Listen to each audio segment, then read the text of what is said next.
NJP পৌঁছাতে পৌঁছাতে আমাদের প্রায় রাত্রি 2টো বেজে গেল। আমরা তিস্তা তোরসাতে এলাম, ওখান থেকে একটা গাড়ি ভাড়া করলাম, বার্গেনিং করেছিলাম, তো ওরা ওই 2800 নেবে বলল, মানে একদম ঘুম পর্যন্ত আমাদেরকে ছাড়বে, তাই ওই গাড়িটাই ভাড়া করে বেরিয়ে পড়লাম।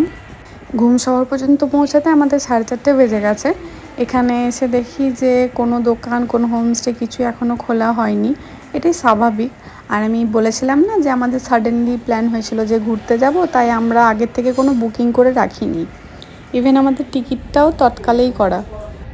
এবার যতক্ষণ না হোমস্টেগুলো খুলছে ততক্ষণ পর্যন্ত আমরা এদিক ওদিক একটু ঘোরাফেরা করব, আর একটু খেতেও হবে, কারণ কালকে আমরা ডিনার করেছি সেই রাত্রি 9টার সময়, তো খিদেও পেয়েছে। সামনে কোনো দোকান দেখলে একটু দাঁড়াবো, যদি খোলা পাই, আর না খোলা পেলে কিছু করার নেই, ব্যাগে বিস্কুট আছে সেই খেয়েই চালিয়ে দিতে হবে।